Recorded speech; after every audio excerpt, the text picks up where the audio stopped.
አዲስ አበባን እንደ ስሟ ውብ እናደርጋታለን ብለን ለሕዝባችን የገባነውን ቃል በተግባር ለመተርጎም ባለፉት 5 ዓመታት በርካታ መሰረታዊና ስር ነቀል ለውጦችን አከናውነናል።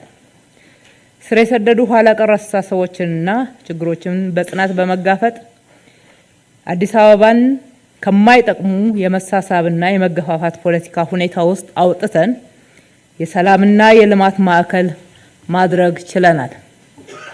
በተለይም እንደነ አድዋ ድል መታሰቢያ ሐውልቶችን በመገንባት አሰባሳቢና የወል ትርክቶቻችንን በጋራ ለማስረጽ የሚያስችሉ መሰረቶችን ገንብተናል። በመሆኑም መዲናችን ሰላሟ ዘላቂና አስተማማኝ፣ ውብ፣ አረንጓዴና ጽዱ በመሆን ለኢትዮጵያ የብልጽግና ተምሳሌት መሰረቶችን እየጣለች ትገኛለች።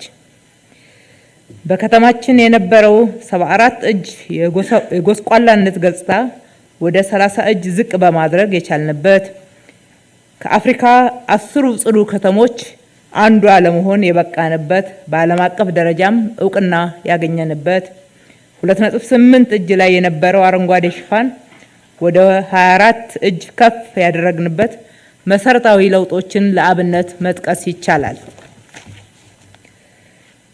አዲስ አበባ መንገዶቿ ሰፍተዋል፣ ጨለማ የነበሩ ጎዳናዎቿም በርተዋል። በርካታ ኮንፈረንሶችና ስብሰባዎችን፣ ጎብኚዎችን ማስተናገድ ብቃቷም እያደገ የዲፕሎማሲ ማዕከልነቷ ይበልጥ ጎልብቶ ኢትዮጵያውያን ብቻ ሳይሆኑ መላው አፍሪካውያን ዋና ከተማችን ብለው የሚጠሯትና የሁላችንም ኩራት ሆናለች። በተጨማሪም ማህበራዊ ፍትህን ያረጋገጡ እንደ ተማሪዎች ምገባ፣ የአቅመ ደካሞችና ለማህበራዊ ችግር የተጋለጡ ወገኖች ምገባ ፕሮግራም፣ ንጹህ የመኖሪያ ቤቶችና ንጹህ የመኖሪያ አካባቢዎች ግንባታ፣ የስራ ዕድል ፈጠራ፣ የአረጋውያን እንክብካቤ፣ የሴቶች ተሃድሶ ልቀት ማዕከላት፣ የስፖርት ማዘውተሪያ ቦታዎችና የወጣቶች ስብዕና መገንቢያዎች፣ የአረጋውያን እንክብካቤ፣ የሴቶች ተሳትፎ ተጠቃሚነትን ያሳደጉ ተጨባጭ ስራዎች፣ አገልግሎት አሰጣጥን ያሻሻሉ የዲጂታል አገልግሎት መስጫ መስፋፋትና የኑሮ ውድነት መቀነስን ያስቻሉ ስራዎች በስፋት ተከናውነዋል።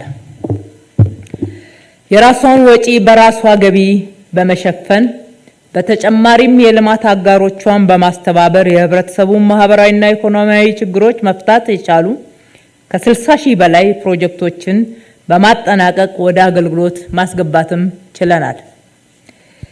ይህ በመንግስት በጀት ላይ ሲካሄድ የነበረውን ብክነት፣ ዘረፋና ሌብነት በማስቀረት ለዘላቂ ልማት ሲመደብ የነበረውን ዝቅተኛ የበጀት መጠን በማሳደግ ከነበረበት 47 እጅ ወደ 71 እጅ ማሳደግ የቻልንበት የነዋሪዎቿን ተጠቃሚነት ካረጋገጥንበት መሰረታዊ ማሳያዎች ውስጥ ተጠቃሽ ናቸው።